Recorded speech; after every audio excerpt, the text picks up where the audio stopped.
He walked in with a cake, ready to surprise his wife on her special day, but what he heard made him freeze in his tracks. Her voice was filled with such dirty, shocking words that everything around him fell silent, and 12 years of loyalty were destroyed in an instant. But he didn't break down. He just smiled, because he already knew exactly how to get back at her, and when he did, it destroyed everything she ever held dear. Ethan Masters had always lived a quiet, devoted life. He wasn't flashy or arrogant, but when it came to loving his wife, Rachel, he gave it his all. For 12 years, 8 of which they were married, he ran the household, paid the bills, planned romantic anniversaries, cooked dinner when she worked late, and celebrated her every success as if it were his own. Rachel was a promising executive at a luxury real estate company in Chicago. She had just closed a $42 million deal that earned her a significant promotion. The night before, she had called him, sounding distracted and tense, and asked him not to come into the office because it would be hectic. Ethan didn't mind. She worked hard, and he trusted her. But that morning, he ignored her words. He wanted to surprise her. He ordered a lemon raspberry cake, their wedding flavor, and bought a bouquet of her favorite white lilies. When he called her assistant, Vanessa, to see if she was free, Vanessa squealed with excitement and told him to come at 4 o'clock. Ethan arrived with a smile. Vanessa and 2 junior agents joined him in the elevator on the 16th floor, chatting about Rachel's promotion and how she might soon become regional vice president. As they approached the conference room, they heard it. Muffled laughter, then a voice that was unmistakably Rachel's. The hallway fell silent. Someone coughed. Another stifled laugh. Ethan's hands trembled. The cake tilted as he recognized her voice and name. Marcus Delaney, the 62-year-old senior partner, married, balding, her mentor and family friend. Ethan had invited him to their wedding. He threw open the glass door. Rachel was half naked, sprawled across the conference table in designer shoes, her blouse and skirt unbuttoned. Marcus was lying on top of her, sweaty and gasping for air. Rachel opened her eyes, unfocused at first, then wide with horror. She pushed Marcus away. Ethan calmly set the cake on the floor, and it fell on its side. "Wow," he said quietly. "Is this the bonus you were promised?" Without waiting for an answer, he turned and left. No screams, no tears, no anger. Just a smile, because he knew she had no idea who she had betrayed, and his revenge would be complete. The next morning at 6 a.m., desperate voice messages from Rachel began. She mumbled something about testing VR simulators for clients, saying it was all a misunderstanding. Ethan ignored them. He had work to do. First, he gathered evidence. Their shared iCloud backup revealed everything. Deleted texts, explicit photos, hotel meetings, messages like, "Can't wait to feel you again, my alpha," and "Meet me after lunch at the Marriott, room 609, our lucky number." Even corporate emails from Marcus signed, "Sinking late tonight," with attachments titled, "Third Quarter Bedroom Trends." Ethan compiled everything into a 30-page encrypted dossier, including screenshots, images, messages, and most importantly, the conference room surveillance camera footage from 3:45 to 4:10 p.m. Rachel had once shown him how to use the building's online security system, and he had memorized every step. The recordings were crystal clear. There was no escape. Second, he destroyed their safe places. He created a new Gmail account under a fake name, attached the dossier, and sent it to Rachel, Marcus's wife, the building's security service, and the HR department with the subject line, "Urgent evidence of wrongdoing." The text of the email read, "Please find attached evidence of professional misconduct committed by Rachel Masters and Marcus Delaney in conference room 3B on October 19th. The misconduct includes ethical violations, misuse of corporate expenses, and workplace harassment. Please keep this confidential. No further contact is required." He also anonymously reported Marcus's corporate card expenses for romantic dinners, which were listed as client meetings, to the finance department.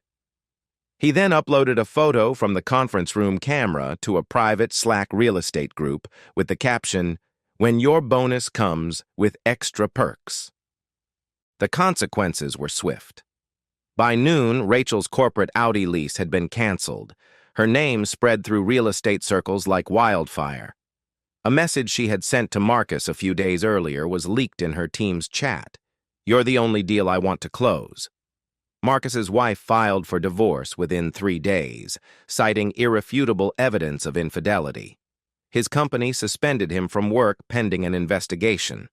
Rachel was summoned to Human Resources, where she was greeted by a printout of a surveillance camera image lying on the table. Meanwhile, Ethan sat in his dark apartment, sipping black coffee as Rachel's world crumbled layer by layer. He hadn't used her most intimate secrets yet, but he intended to. Betrayal deserved to be torn to pieces. On the 3rd day, her silence was finally broken. Ethan was enjoying a glass of Pinot Noir when there was a furious knock at the door. He didn't flinch. He knew it was her. When he opened the door, Rachel was standing there barefoot, her hair disheveled, mascara smeared across her swollen cheeks. Her once immaculate beige suit was wrinkled and stained. She clutched her phone and a crumpled envelope in her hands shaking. "Ethan," she croaked. He didn't answer or invite her in. "I lost everything," she whispered. He said nothing, letting her words hang between them. "I've been fired. The HR department has photos, videos, everything. Marcus isn't answering my calls. He says it's bad for his image. My friends won't talk to me. The code to my apartment has been changed." "Your company apartment?" he asked coldly. She nodded, tears filling her eyes. "They said I violated moral standards, possible legal action. Ethan, it was you, wasn't it?" He stared at her, unblinking. "Do you remember what you screamed in that room? Your assistant, your team, and I were standing right outside the door with a cake." She shook her head desperately. "You begged him to make you a mother in a conference room with glass walls, in front of all your employees who were standing just a few feet away from you. Please." She moved closer, sobbing. "Don't," he said quietly but sharply, his voice as hard as steel.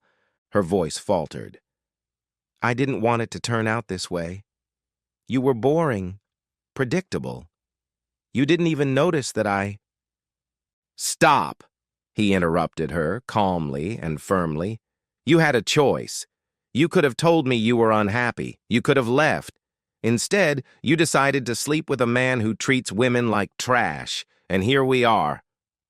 Tears streamed down her cheeks as she sobbed quietly and intermittently. "I lost my job, my apartment, my reputation. The media is after me. You destroyed me." "No," Ethan replied evenly. "You destroyed yourself. I just illuminated the wreckage." She looked at him with empty eyes. "What am I supposed to do now?" "Live with what you've created, and pray that it teaches you a lesson." Then he stepped aside, not letting her in, and closed the door behind him for good. He pointed down the hallway. "You won't find forgiveness here. There is no more Ethan." Rachel didn't argue. She didn't scream. Barefoot, with mascara running down her cheeks, she simply turned and walked away, disappearing into the elevator hallway like a ghost chasing the fragments of who she once was. Ethan watched her go. He felt neither joy nor anger, only clarity. He had confronted his monster. Now it was Marcus's turn. The next morning, Ethan stood at the window of his apartment, warming his hands with coffee, while outside, the Chicago skyline blurred in the foggy dawn. But his thoughts were not on the city. They were already moving forward, strategically and inexorably, toward the final stage of his plan. Rachel's disgrace was only the first wave. A deeper victory, a true destruction, would come with the complete defeat of Marcus Delaney. Not just a stumble, a complete collapse. Because while Rachel had betrayed Ethan's love, Marcus had betrayed his respect, his career. his sense of legacy. Marcus wasn't just the man Rachel slept with, he was Ethan's mentor. When Ethan joined the firm at 24, full of enthusiasm and ambition, Marcus took him under his wing, promising him growth and partnership. He even spoke at Ethan and Rachel's wedding, calling them the next influential couple in Chicago real estate. That snake raised a toast to their vows, coveting Ethan's wife like a deal he was about to steal. Ethan clenched his hands at the memory, but anger was no longer his driving force. Now it was a goal. He opened his laptop and reviewed the next phase of his plan, a forensic accountant. He had hired a freelance financial analyst under the guise of preparing for a merger audit and provided her with reports on expenses related to Marcus's corporate card. Using a database obtained from a contact on the darknet, Ethan uncovered everything. Dinners marked as client meetings were actually intimate wine tastings costing $400. Hotel rooms booked under Rachel's maiden name, payments to escort services disguised as talent consulting. But simply sending this information to the company would have resulted in a quiet dismissal, hushed up by legal maneuvering. Ethan needed noise. He contacted Whitney Jong, a tough investigative journalist who hosted the popular podcast Gray Collar Crimes. She loved stories that exposed powerful people. He sent her a teaser, an edited, minute-long recording from a board meeting and 2 screenshots of fake expense reports. Her response came instantly. "Damn, is this real?" He gave her everything with one condition: keep his identity secret. By Friday, the first episode was out. The Boardroom Case: How a Real Estate King Built a Career on Lies and Lust. It blew up the internet. Marcus Delaney's smooth face, once gracing the pages of Chicago Executive Monthly and Modern Realty Visionaries, was now a thumbnail photo under the headlines, "Power, Privilege, and Intimate Conversations, the Scandal of the CEO's Secret Mistress." Within 12 hours, Marcus was suspended from work. In a silent vote, the board of directors stripped him of all his powers. His wife, Yvonne, filed for divorce that same day, issuing a scathing statement condemning his predatory behavior and decades of moral hypocrisy. Ethan wasn't done yet. He anonymously emailed a transcript of Marcus's interview with HR, which he had obtained through bribery, to major clients. It revealed not only his affair, but also how he had manipulated junior employees and violated ethical standards to impress Rachel. Clients left in droves. By Monday, the company's stock was down 7%. By Tuesday, Marcus had been removed from the company website. LinkedIn deleted his profile due to complaints of harassment. Reddit was flooded with confessions. A secretary, a junior agent who rejected an invitation to drink, and an intern who was blacklisted after complaining about him to HR all spoke out about Marcus's harassment. Ethan watched it all with quiet detachment. He didn't need to shout, "I did that." Silent justice spoke loud enough. The following weekend, a former colleague sent Ethan a blurry photo. Marcus was sitting alone in a dusty roadside cafe in a rumpled suit, not touching his coffee. The man who had once towered like a skyscraper had become a forgotten shadow. Ethan kept the photo, not to gloat, but to remind himself of what happens when power corrupts and people mistake silence for weakness. He closed his laptop and exhaled, long and deeply. Rachel was gone. Marcus was destroyed. But this ending wasn't about them. It was about him and what would come next. 6 months had passed. 6 quiet, uneventful months. The horizon that had once defined his life now existed only in photographs he no longer looked at. Ethan left the chaos of Chicago for a modest house near Lake Geneva in Wisconsin. It wasn't luxurious, but it was peaceful. Here, the morning began with birds singing and the creaking of old floorboards. He slowly brewed coffee, read books, and wrote in a leather journal that had become his therapy. He no longer wrote about Rachel or Marcus. That chapter of his life was closed. Now he wrote about beginnings, self-discovery, and recovery. He stopped asking, "Why me?" and started asking, "What now?" On a rainy Thursday at the local library, he met Eliza Morgan. She was giving a poetry workshop for teenagers. She was a high school literature teacher with warm eyes behind her glasses and a smile that often lit up her face, showing that she laughed a lot.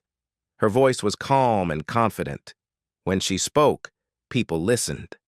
They met when he was returning some novels. She complimented his taste, and they started talking about Raymond Carver. That turned into coffee. Coffee turned into deep conversations.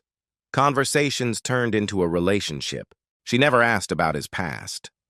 During their third meeting over a cup of chamomile tea, she asked only one question. "Do you believe people can start over?" Ethan looked into her eyes, soft and sincere. He remembered Rachel's screams in the glass office, Marcus's empire in ruins, the moment the elevator doors closed behind him, and he realized he wasn't broken, but transformed. "Yes," he said quietly but confidently, "if they want to. If they're willing to face the truth and work on themselves, then yes, anyone can." She smiled and took his hand. No games, no pretense, just warmth. That night, Ethan didn't dream of betrayal. He didn't wake up in a cold sweat, reliving the humiliation. Instead, he dreamed of a swing on a porch, a light rain, and a quiet voice reading poetry next to him. A few weeks later, Rachel sent an email. The subject line read, "Did this make you happy?" The message was short. "You got everything you wanted. My name is ruined. My life is worthless. I'm not even angry anymore. I'm just lost. So tell me, Ethan, did this make you happy?" He stared at her words for a long time, then typed a reply. "I'm not happy because of what happened to you. I'm happy because I stopped letting you define what happiness is. You were never the whole story. You were just a chapter, a painful chapter. But the book goes on. I've moved on." He pressed send and then blocked her, not out of hatred, but out of a sense of liberation. For her, it was the end. For him, it had ended long ago on that morning when he was planting hydrangeas in his garden and realized he was humming again. Not because the pain was gone, but because he had survived it. A year later, Ethan stood holding Eliza's hand in the community center hall. The literacy program they had created was celebrating its first anniversary. 40 teenagers had improved their reading skills. 3 had received scholarships. One boy, once considered unteachable, read his poem about perseverance. As the room filled with applause, Ethan felt something unfamiliar. Not revenge, not justice, not pride, just peace. Real peace. He didn't need to post it online. He didn't need Rachel or Marcus to suffer anymore. Because true revenge isn't about destroying others. It's about creating something greater without them. It's about laughing again, trusting again, living again. It's about becoming the person who walked out of that boardroom and never looked back.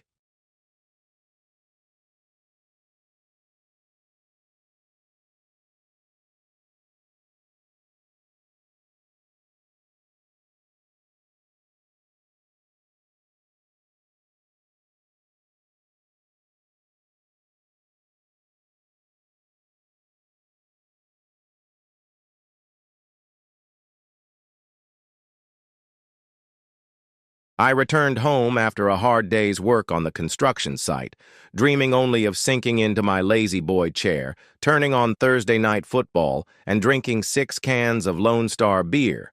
But that was not to be. It seemed that my wife Agnes, whom I had been married to for 10 years, had other plans. She wanted to talk. "Do you remember my Aunt Martha who lives in Arkansas?" she asked, standing between my chair and the big screen. "No," I replied, opening the first can of beer. "Can you move?" She stayed where she was, pressing herself against the floor and blocking my view. Fortunately, the commercial started. "Of course you remember her," Agnes insisted.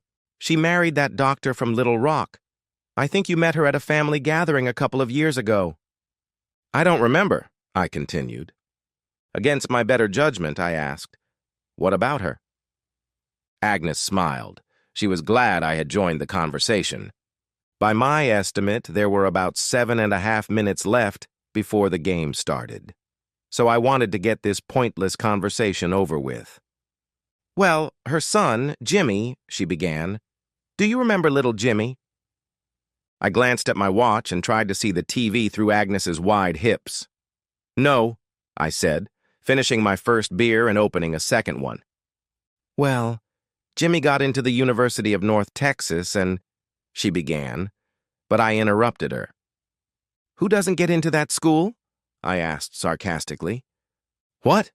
Who didn't get into the University of North Texas?" I finished my question. "That's not a real university." "That's not true, Bill.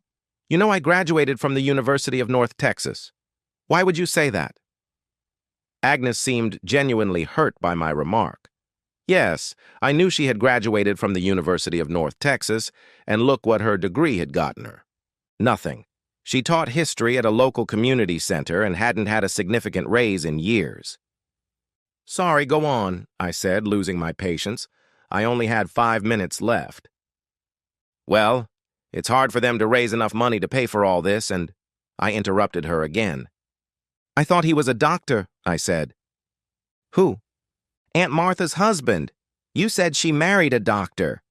Why is it so hard for them to pay for college at the University of North Texas? It's a step up from community college." "Maybe because they're from another state," Agnes suggested. "Sorry, go on." 4 minutes.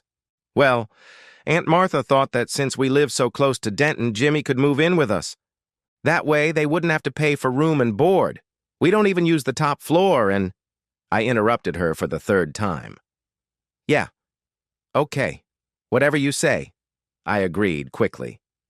We had a 4-bedroom house that I had helped build on land my father owned right after I got out of the Army.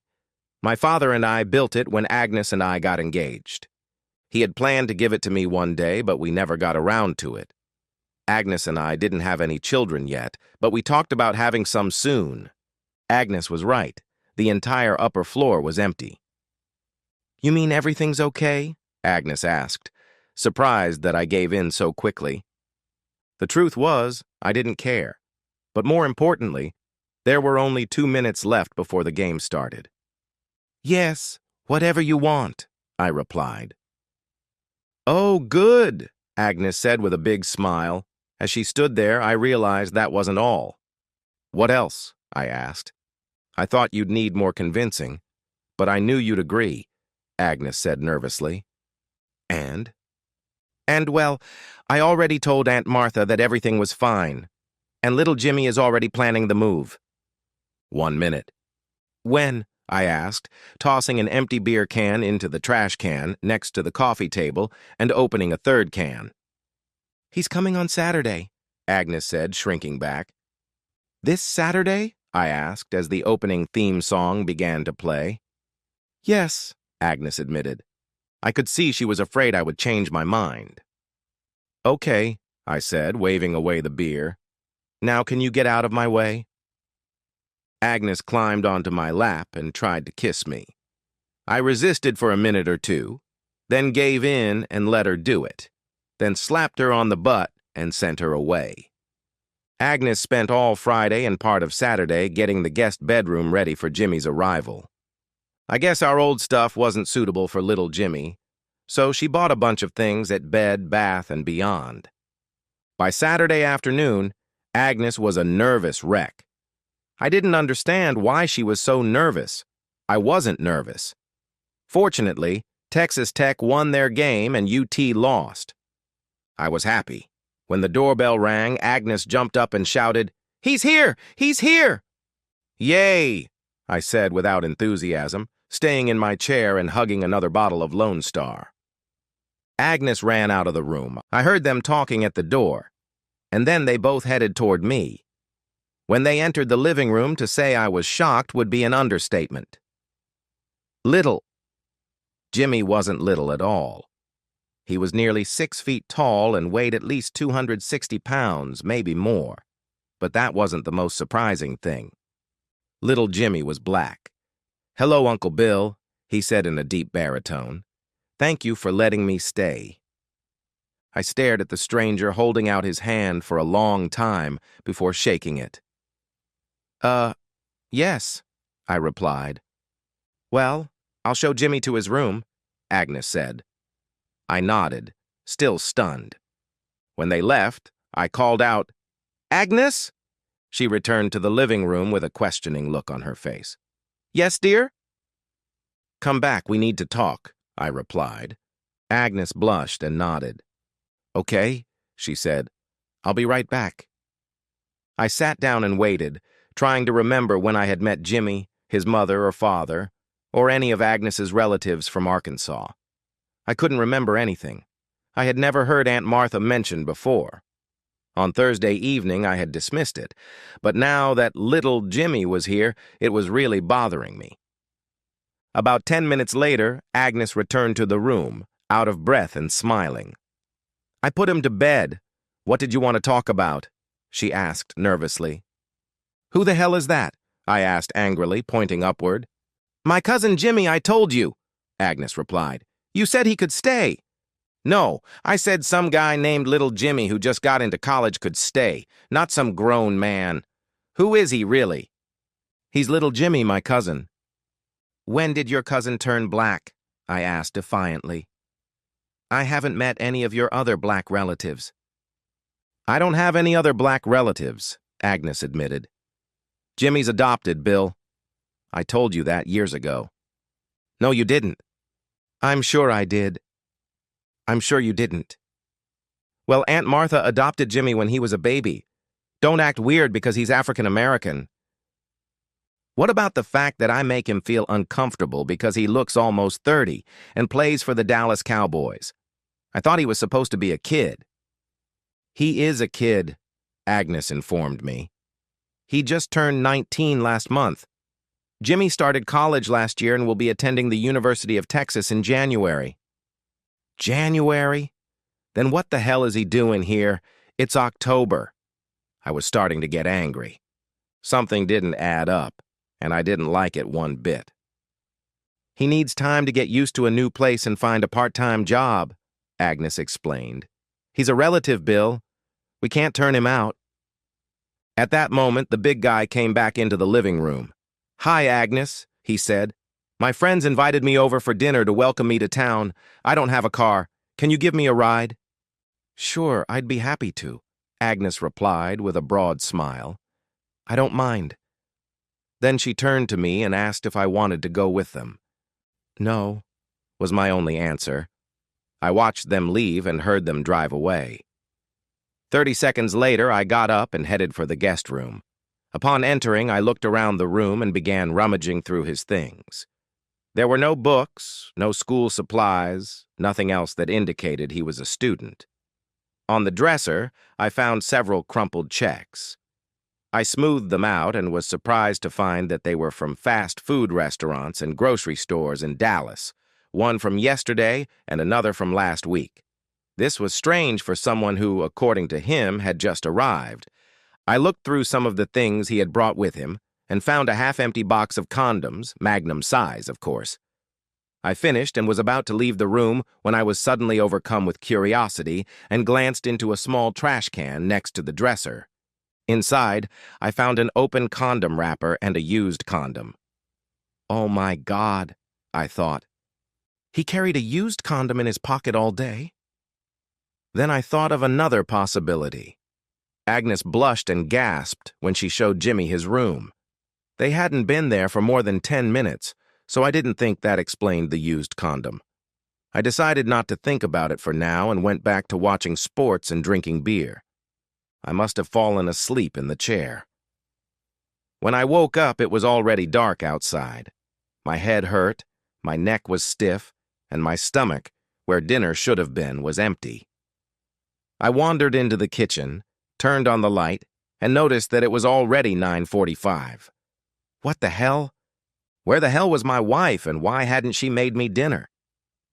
I opened the refrigerator and pulled out a cold slice of pizza left over from a few days ago. I chewed it and opened a bottle of Dr. Pepper. I took a sip and looked around the dark house. And then I remembered Jimmy. "Agnes?" I called, wandering around the house. I looked in our bedroom, then went up to the guest room. Nothing had changed. No one was home. I found my charging cell phone and called Agnes. I could hear my wife's phone ringing, which was strange because she should have had it with her. I looked for it and found it charging on her nightstand in our bedroom. Great, I thought. How am I going to get in touch with her if she didn't take her damn phone? I ate a couple more slices of pizza and switched from Dr. Pepper to Lone Star. I waited another hour and started to get really angry, so I did what I usually did in situations like this. I took out my guns and started cleaning them. The ritual of taking them apart and putting them back together calmed my nerves. It was a remnant of my Army days. I had just finished assembling my Glock 19X when the front door opened and my wife and her supposed cousin walked in, laughing and joking. When they saw me, they both froze, their faces contorted with horror. "Where the hell have you been?" I asked. Agnes glanced at Jimmy, who stood frozen with his arms raised in a universal "don't shoot" gesture that seemed to be understood by everyone except the police. We took Jimmy with us to dinner with some friends," Agnes reminded me. "But they insisted that I stay and have dinner with them. After that, we had a couple of drinks and had such a good time that I guess I lost track of time." "You forgot about my dinner," I said, letting her know I was angry. I put the Glock back in its holster and set it aside. Jimmy visibly relaxed. "There was pizza in the fridge," Agnes explained. "Yeah, I ate it." "Oh, okay, so you weren't starving," Agnes replied. Jimmy seemed to come to his senses a little and patted my wife on the shoulder. "Hey, I'm going to bed." I noticed that he didn't address me. I ignored him and he left the room. "Well, I'm going to take a shower and get ready for bed," Agnes said. "Are you coming?" "I'll be there in a minute," I replied. "I have something to do." When Agnes left, I locked the guns in the safe, except for the Glock, which I kept with me. On Sunday, I spent the whole day in front of the TV watching the NFL, so I don't know what happened with Agnes and little Jimmy. They didn't bother me, and that was fine. The Cowboys won, so I was in a good mood for dinner. Agnes brought me my meal when I asked for it and poured me a Lone Star halfway through the Sunday night game. I had to get up and pour myself another one, and I was just settling in to watch the second half when there was a knock at the door. Someone had ordered pizza. It was triple pepperoni and double cheese, my favorite, so I figured Agnes had ordered it for me. She wasn't such a bad wife after all. I ate everything except for 2 slices and crumpled up the beer box I had opened to check the listings earlier that day. I ended up falling asleep in the chair and woke up with a headache. I got up, went to the bedroom to take a shower and get dressed. I noticed that the bed was neatly made and Agnes wasn't in it. I didn't think much of it as she often got up before me. When I was ready, I went down to the kitchen and found her making coffee and heating up a couple of frozen Max's donuts in the toaster. We bought them in bulk, brought them home and froze them. That way they lasted longer and I didn't have to stand in line. Agnes smiled and kissed me as she handed me my first cup of coffee. I noticed that her robe was unbuttoned and open, and she was naked underneath. I finished breakfast and had just finished my second cup when Jimmy appeared, wearing only his boxers. Agnes hugged and kissed him for a long time, which was a little inappropriate for an aunt. I noticed with growing unease that her robe was still open. I muttered something and left them to eat breakfast. I had important things to do. I had been chosen as the Rotary Club's Man of the Year and was to receive a big award on Friday. I had to give a speech, so I had to rehearse and see how I was doing. I set up a video camera in my bedroom, stood in front of it, and delivered my speech to an imaginary audience. To be honest, it went pretty well. I mixed enough jokes and humor with more serious moments. I cut the speech down to 18 minutes, but I needed to cut it down to 15. I was on my 4th run-through when Agnes peeked into the room and asked why I was late for work. "I'm not late," I replied sharply, then looked at my watch. "Damn, I'm late!" I ran out of the room, grabbed my briefcase, and headed to the office, calling my boss to say I was stuck in traffic. It was a normal day, but I couldn't help thinking how strange it was that Jimmy was black. Not that there was anything strange about black skin, but there was something unusual about her cousin being black. Agnes has a younger sister named Ursula who lives in Denver. She's married to a guy named Trevor. I never liked him. He was from Boston and rooted for the Patriots.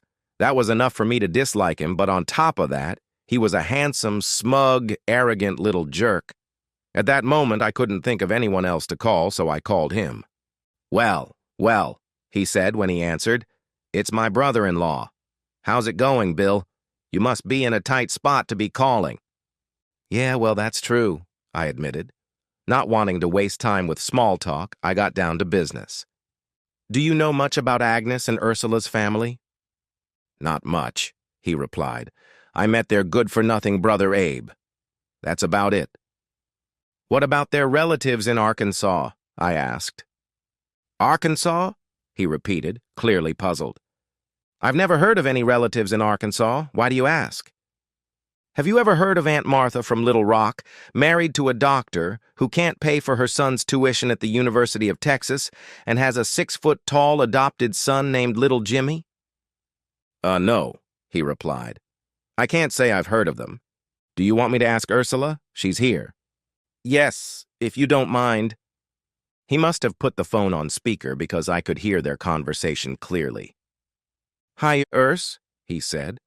This is your sister's husband, Bill. He wants to know if you have an Aunt Martha in Little Rock. Hi, Bill, Ursula replied. I don't have an Aunt Martha, and I don't know anyone in Little Rock. Why? What's going on? Is this some kind of scam? Yes, I said, feeling the anger rising inside me to the point where it was ready to burst out. You got it right. A scam that I'm going to put an end to. That I'm going to put an end to, Trevor said. What? Nothing, Trevor said with a laugh. You need anything else, Bill? No, that's it, I replied. Bye. I hung up and started pacing around the office. That damn bitch, I shouted. How dare she bring that bastard to my house and try to trick me? Now I know what they're up to. I sat down in my chair, took a bottle of moonshine from the back of the cupboard, and poured myself a cup of coffee. Now I just need to find out what they're up to, I said aloud, taking a big gulp. I left work early and returned home around 5 o'clock to a quiet house with no sign of my lying cousin. Agnes was in the kitchen preparing dinner. When she saw me, she looked up and stared at me in surprise. Oh, she said, it's you. Sorry to disappoint you, I said. Where's Jimmy? He had to meet some friends to pick up some weed killer, she stammered. Weed killer? I asked, scratching behind my ear. What does he need weed killer for? I began to suspect that they might be some kind of terrorist cell and that the weed killer was being used to make explosive vests. Have you seen our yard lately? Agnes asked. There's more weeds than grass. He's studying the culture of debauchery. Culture of debauchery? I asked, wondering what kind of liberal programs they were teaching in schools these days. Gardening, she corrected me. Get your dirty mind out of there. What is that? I asked. Plants, Agnes replied.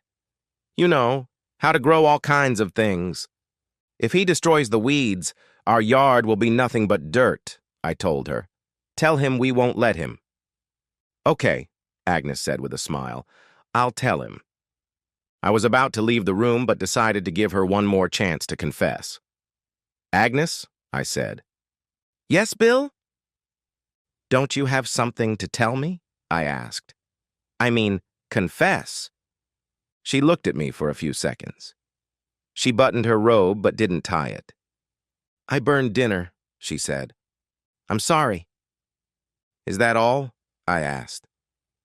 Yes, I'm sorry, she said. I nodded, took a Lone Star cigarette, and headed to the bedroom to change. I noticed a smell in the house that reminded me of the skunk that had once sprayed our dog. A sweet, pungent smell. If it was Jimmy's cologne, the boy had strange tastes. I started putting on the sweater and pants I wore every night when it was cold, but decided to check on my wife and her so-called relative. I looked around the room but didn't notice anything unusual or out of place, so I went to get changed.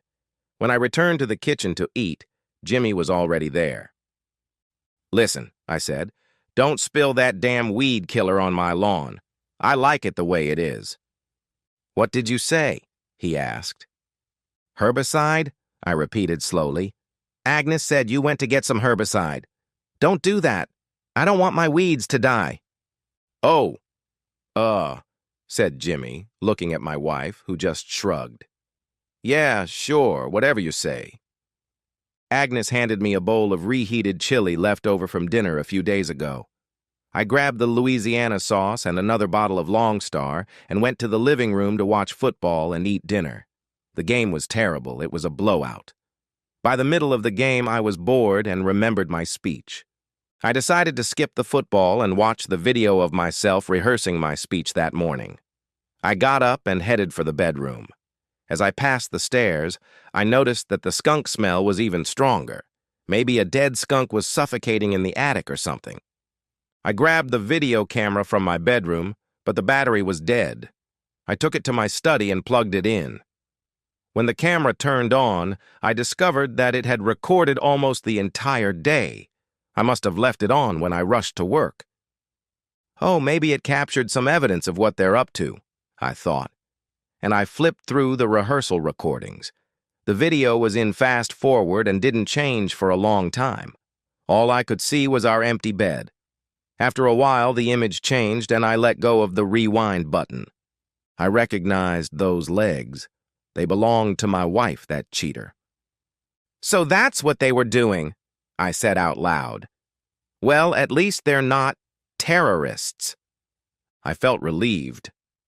But then the realization that my wife had been cheating on me hit me like a slap in the face.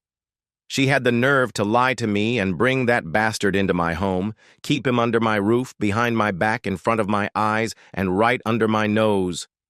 At first I thought, fuck him. If that bastard wants Agnes, he can have her. I went back to the video to find more evidence and fast-forwarded. I let go of the button, and the video resumed from the moment they finished having sex, at least for the time being. "Do you think the cuckold has figured anything out yet?" asked Jimmy, if that was his real name. "No, he's too dumb to figure anything out," replied my loving wife. "I almost shit myself when I walked in the door and he saw me. I knew what he thought. Holy mother, he's black." Agnes laughed, then lit a marijuana cigarette, took a drag, and held the smoke in until she coughed. She passed the cigarette to her lover. "He's such an idiot," Agnes said. "We have fun almost nonstop, and he doesn't suspect a thing. You brought me to your friends on your first night here, and he didn't notice a thing. Believe me, we could have done it right in front of him while he was watching football, and he wouldn't have noticed. Doing it in the same room with him while he was passed out from drinking was the best," Jimmy said. He laid out the whole plan. They were going to arrange for me to get into an accident and die. Only it wouldn't be a real accident. Jimmy and his friends would make sure I was dead. Jimmy and Agnes would be in church in front of the whole community, so no one would suspect them of a crime. I have to admit, it was a good plan. I felt sick, turned off the video camera, left the study, and returned to the living room, where the game was just ending. I looked around for Agnes, but couldn't find her. I figured she must be upstairs with her cousin. I thought about getting my gun and going upstairs to end this nonsense, but then I had a better idea. A few days later, I had a plan. I suggested to Agnes that we take little Jimmy to the store to buy him some new clothes for the start of the school year. They both thought it was a great idea. I told her to take her time and not worry about my lunch. I'd grab something to eat myself. As soon as they were gone, I loaded my pickup truck with bags, tools, guns, and all our electronics, and drove away. My father had a hunting cabin near Tyler in East Texas that Agnes didn't know about. The drive took about 2 hours, but with stops for lunch and groceries, it took me almost 4 hours to get to the cabin and unload everything. I made a few phone calls along the way. First, I called my father and told him I was starting Operation Freedom. He assured me he would do whatever was necessary. Then I called the lawyer I had hired and told him to continue with the divorce proceedings. Finally, I called the bank and told them I suspected my wife's cards had been stolen and asked them to temporarily block them. I didn't close the accounts, as there wasn't much money in them anyway. I hated banks and kept my liquid assets elsewhere. About 30 minutes after I arrived and opened the first bottle of Lone Star, the phone rang. Seeing that it was Agnes, I smiled. I answered. "Hello, Agnes," I said calmly. "There's something wrong with my credit cards," she practically shouted. "Wrong?" I asked. "What's wrong with them?" "They're not working," she said excitedly. "I just tried them all and they're all declined. I bought $500 worth of things here for Jimmy. How am I going to pay for all this now?"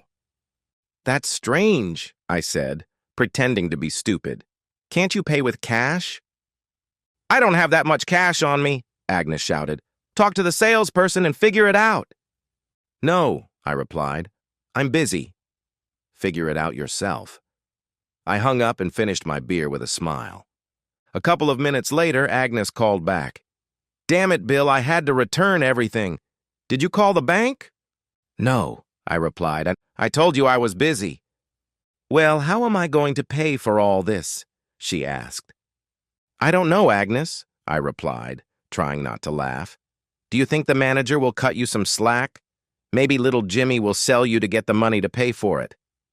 "This isn't funny, Bill," Agnes shouted in anger. "You need to come over right now and fix this." "No way," I replied and hung up again. The silence was broken about 30 minutes later when she called again. "We've been robbed," Agnes shouted as soon as I answered the phone. "What are you talking about?" I asked, pretending to be stupid again. "The TV, the stereo, all the computers, everything is gone," she screamed. "Someone must have broken in while we were out and taken everything. Where are you?" "I left town," I told her. "What?" Agnes squealed. "Why didn't you tell me? Where are you, and what are you going to do about the missing things and my credit cards?" "I left town," I repeated. "And I'm not going to do anything.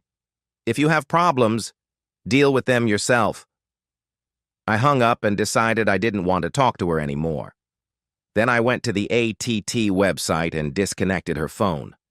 Almost an hour later, my phone rang. It was Dad. It promised to be interesting, so I answered. "Hey, Dad, did you do it?" I asked. "Yes, she almost shit herself," he said, laughing hysterically. "Great, tell me everything," I said. "Okay." I drove up to the house and rang the doorbell, Dad explained. At first, she was happy to see me. She tried to get me to call you because it seemed like her phone wasn't working. I told her no, and then I handed her the eviction papers. She didn't understand what they were for, so I told her that she and Jimmy were being evicted. "I'm sure she loved that," I said. "Of course," Dad replied. She didn't understand. She wanted to know how I could evict her from her own home. I explained that the house didn't belong to you or her. It belongs to me. I told her that you had moved out, and since you no longer live there, I'm not going to let her and her cousin live there for free. How did she take that? Not very well, and then this big black guy tried to attack me, Dad said. I introduced him to my friends, Mr. Smith and Mr. Vesson. Did you shoot him? I asked, secretly hoping he had. No, Dad replied. It wasn't worth the trouble. Okay, thanks for letting me know, I said, and hung up. The next day, my lawyer called and said that Agnes had been served with a subpoena. She had apparently fainted and been taken to the hospital. When she came to, she asked about me, but no one knew where I was. Some people knew, but they lied. I went into hiding for a while. Only 2 people knew where I was, my lawyer and my father. My father told me that Agnes had been kicked out of her house, that she had screamed and resisted, and that she had apparently moved in with Jimmy and his 3 friends. I was in no hurry to resolve the matter. In fact, the longer I waited, the harder it became for Agnes financially. She might even have had to get a job. Finally, after almost 2 months, I learned from my lawyer that she was contesting the divorce and had somehow managed to hire a lawyer to represent her. I had to go to court, so I returned to Dallas and checked into a hotel. I walked into the courtroom and was shocked to see Agnes. I hardly recognized her. She had lost a lot of weight and looked exhausted.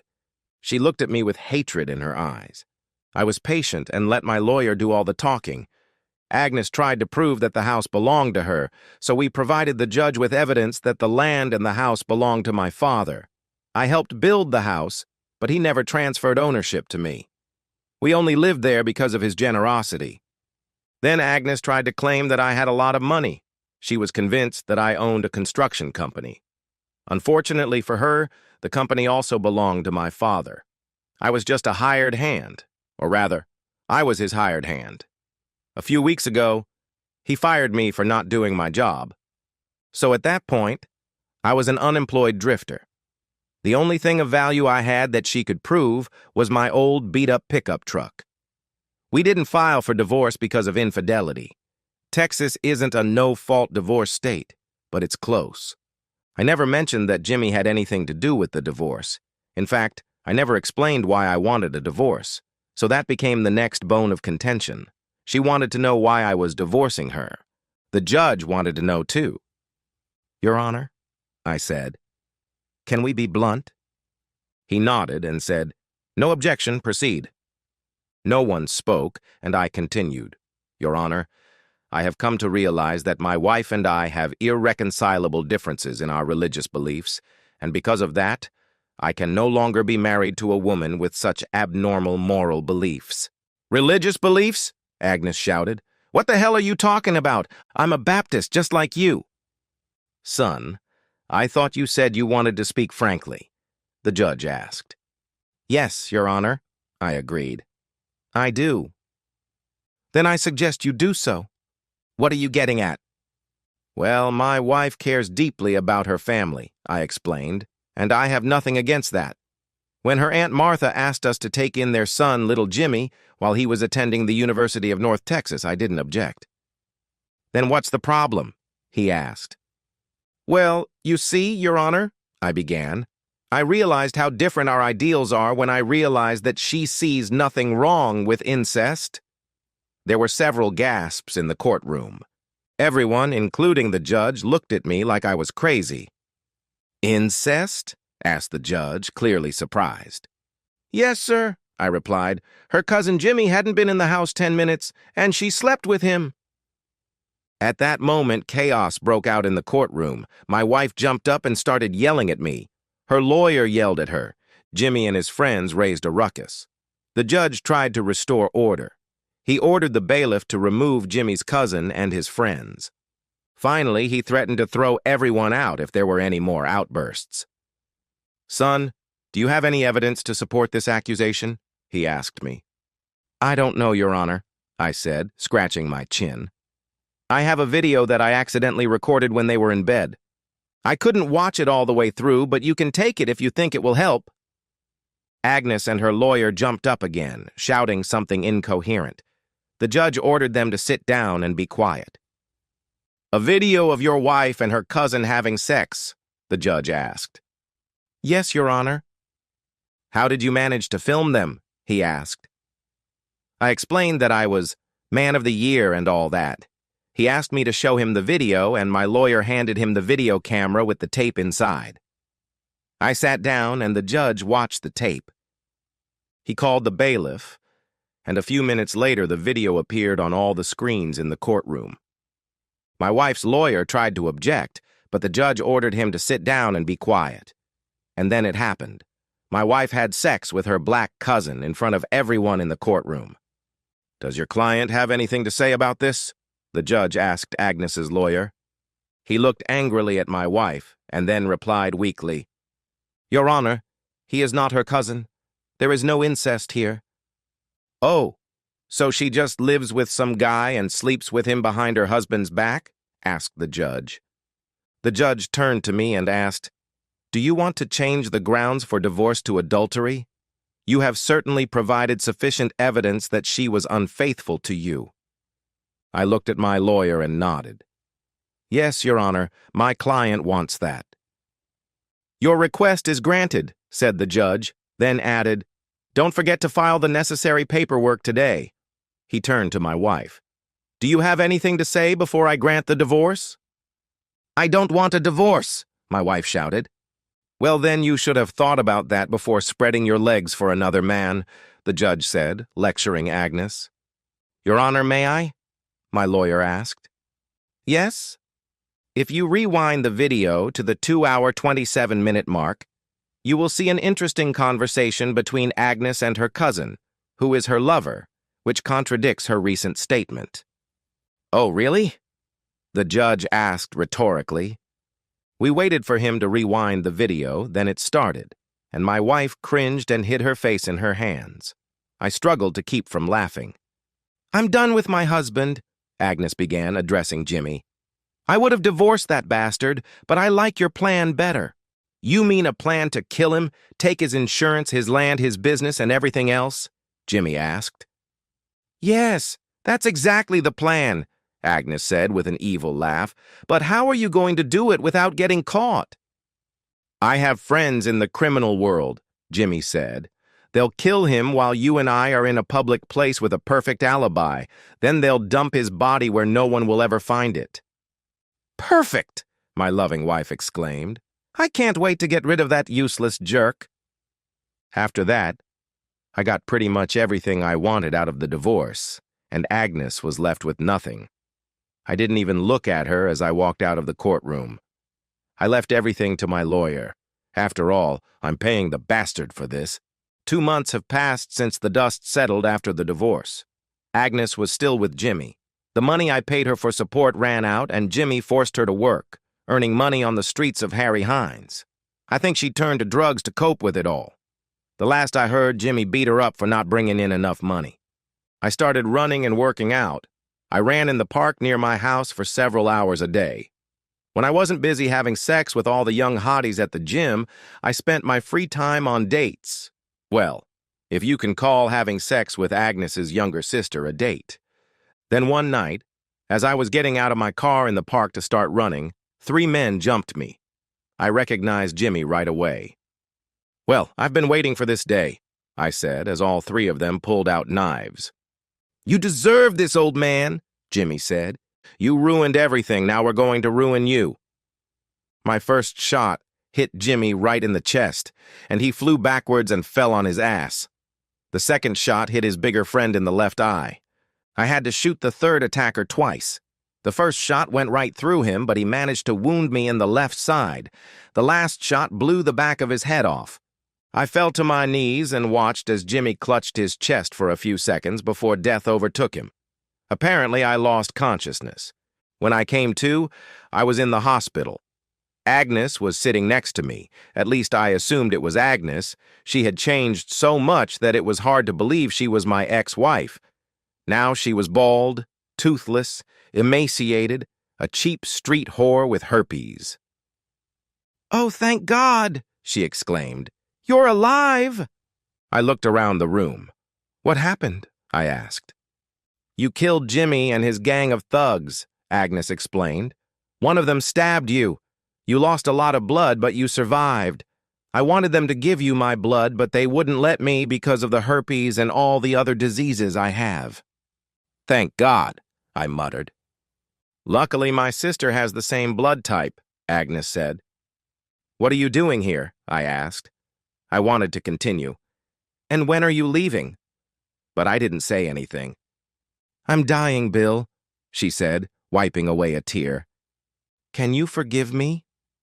I know I was a fool and ruined our marriage for black men. You're the best man I ever knew, and I betrayed you. The doctors say I have no more than 6 months to live. Please forgive me so I can die in peace." I was a better man than she deserved, and I knew it. To tell the truth, I had already forgiven her. Damn, how could I have done that? "Get out of here, you dirty sick bitch!" I shouted. "Get out of here before you infect me with something incurable!" Agnes looked at me suspiciously. At that moment, her much sexier younger sister walked in. "Agnes, who let you in? I told you not to come here," my new sex friend started yelling. "Security! Get this bitch out of my man's room!" Agnes stood up and hurried toward the door. "Agnes, wait!" I shouted. She stopped and turned around, waiting. Say hi to your cousin Jimmy when you see him in hell, I growled at the idiot. I guess some people are more forgiving than I am.